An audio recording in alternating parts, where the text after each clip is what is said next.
From KUNC and the NPR network, this is In The NoCo. I'm Erin O'Toole. Using fiction to highlight a real-life crisis that often goes ignored. That's what writer Cassondra Windwalker set out to do with her new horror novel, Ghost Girls and Rabbits. The book tells the story of two Indigenous American women, one who has lost her daughter and the other who has herself been kidnapped. Windwalker is originally from Oklahoma, spent time in Alaska, and now lives in Berthoud. And the plot of her new book touches on the thousands of unsolved cases of Indigenous American and Alaska Native women who were missing or murdered. More than 4,000 cases fit that description, according to the U.S. Bureau of Indian Affairs. Ghost Girls and Rabbits was published on May 5th, which is also a day of awareness to call attention to the issue. Cassondra Windwalker spoke with me about the book earlier this year. We're listening back to that conversation as our final installment of the In The NoCo Holiday Book Club. I want to just start out by asking a little more about you and your style. Who is an author or book that you read when you were younger that made you want to write horror stories?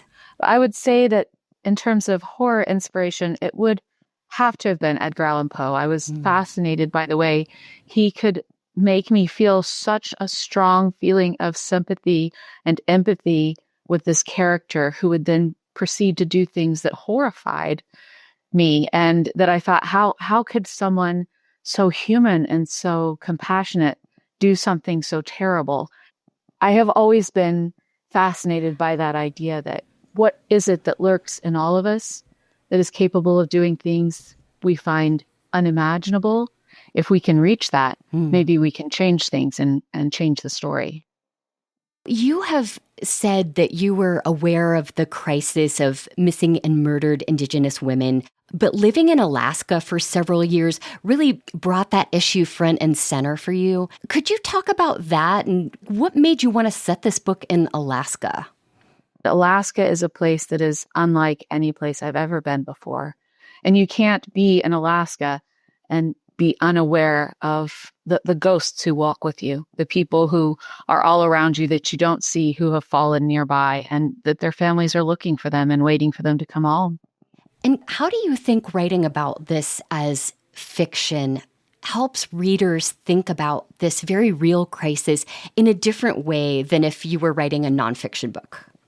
I think when we look at the news or we look at articles or books, we look at those headlines and we decide whether or not it relates to us, whether or not it has a connection to us. And then we choose to learn about it or not based on that. And it makes it really easy for us to dismiss stories we think don't matter to us.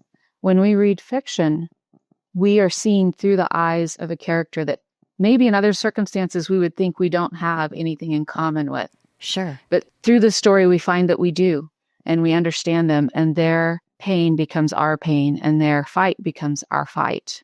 And like many of your books and your poetry collections, it is written as literary horror. I'm just curious what you enjoy about telling stories in this genre. I think it allows us to look our fear in the face. The things that frighten us and overwhelm us, and the things that threaten us individually and as a community, we can't overcome those things if we don't acknowledge what they are. In some ways, it's a safe way to do that. And in other ways, it's the most dangerous of ways to do that because you're letting it into your spirit, into your mind. But I think that it has the possibility to really transform a reader and hopefully through that transform their society and their relationships. When we first meet Mary Nelson, one of your two main characters, her daughter has been missing for 10 years.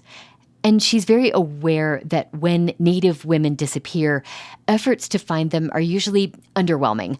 Can you briefly talk about her struggle to kind of raise interest among law enforcement and the media? So she's in an interesting position because she's someone who should have a little bit more pull in those realms than other people. She's a campaign manager for what would have been Alaska's first Native senator. She knows everyone in the community. She certainly knows the media very well.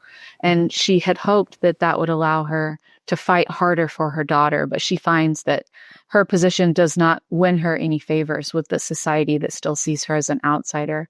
And I think that's one thing that people often don't realize about what these Native families are facing, because, only 25% of these stories ever get one mention in the news. Wow. So if you're someone who's desperately looking for your daughter or your sister or your friend, trying to get the news media to give them even a tiny fraction of the attention that they would give to other stories is almost a hopeless prospect.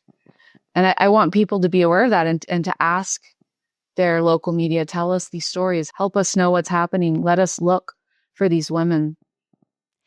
What do you hope readers will come away with after reading Ghost Girls and Rabbits?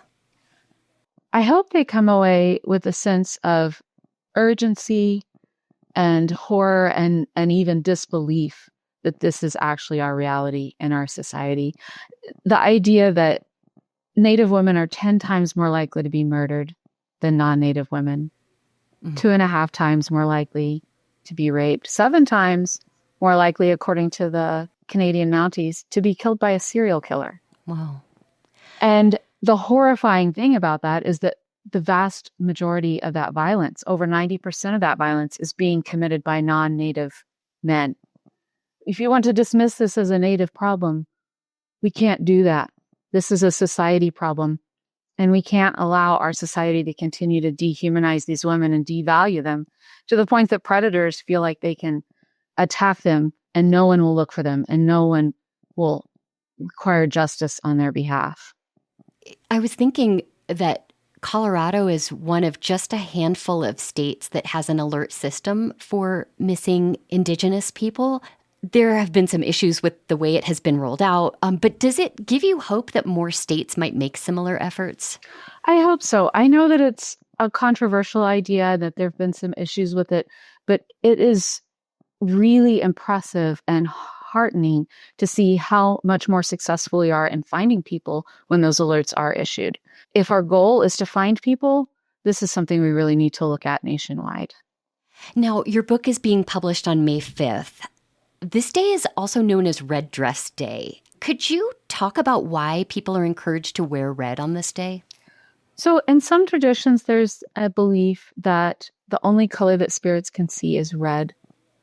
And so when we wear the color red, it is a symbol, it's a beacon to those spirits to say, we're here and we see you, see us, we're looking for you. We haven't given up, we haven't forgotten, and we're still seeking justice on your behalf.